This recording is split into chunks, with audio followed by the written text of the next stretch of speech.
Hello everyone, అందరూ ఎలా ఉన్నారు? ఈరోజు మీ అందరికీ పంచతంత్ర కథల్లో మరో కథ చెప్పబోతున్నాను. ఈసారి మాత్రం కథ పేరు చెప్పను, డైరెక్ట్గా కథలోకే వెళ్ళిపోదాం. ఇక కథను మొదలు పెడదామా? అనగనగా ఒక చిన్న గ్రామం. ఆ గ్రామంలో ఒక బాలుడు గొర్రెలను కాపు కాస్తూ ఉండేవాడు. ఒకరోజు ఆ బాలుడికి తను చేసే పనిపైన విసుగు వచ్చి ఇలా అనుకుంటూ ఉంటాడు.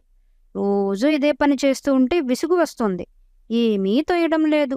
ఈరోజు ఏదో ఒకటి కొత్తగా చేయాలి అని అనుకుంటాడు. అలా అతను అక్కడ ఉన్న గ్రామ ప్రజలను సరదాగా ఆట పట్టిద్దామని అనుకుంటాడు. అయితే ఒక్కసారిగా నక్క నక్క నక్క నా గొర్రెలపై దాడి చేస్తోంది అని గట్టిగా అరవడం మొదలు పెడతాడు.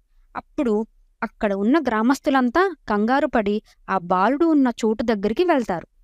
అక్కడికి వెళ్ళి చూస్తే అక్కడ ఆ బాలుడు వెకిలిగా నవ్వుతూ ఉంటాడు. ఇది ఆ బాలుడికి ఆటకాయతనంగా అనిపించి మళ్ళీ మళ్ళీ ఇలా చేస్తూనే ఉంటాడు. గ్రామస్తులు వచ్చిన ప్రతిసారీ కూడా అక్కడ నక్క కనిపించదు. ఆ బాలుడు కూడా వెకిలిగా నవ్వుతూ ఉంటాడు.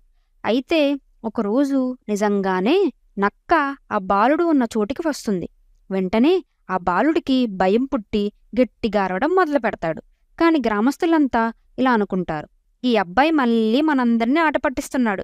ఈసారి మాత్రం మనం ఎవ్వరం కూడా అక్కడికి వెళ్ళకూడదు అని అనుకుంటారు. అప్పుడు నక్క ఈ పరిస్థితిని అనుకూలంగా మార్చుకోవాలని అనుకుంటుంది. అక్కడ ఉన్న గొర్రెలపై దాడి చేస్తుంది. చివరికి ఆ బాలుడు తను చేసిన పనికి సిగ్గుపడుతూ విచారిస్తూ ఉంటాడు. ఇదేనండి ఈరోజు నేను మీ అందరికీ చెప్పాలనుకున్న కథ. ఈ కథలో మనం కొన్ని విషయాలను స్పష్టంగా నేర్చుకోవచ్చు. అవేంటంటే, మొదటిది, మనం ఎప్పుడూ కూడా నిజాయితీగానే ఉండాలి. అబద్ధం మరియు మోసం ఇవి ఎప్పటికైనా తీవ్రమైన పరిణామాలనే ఇస్తాయి.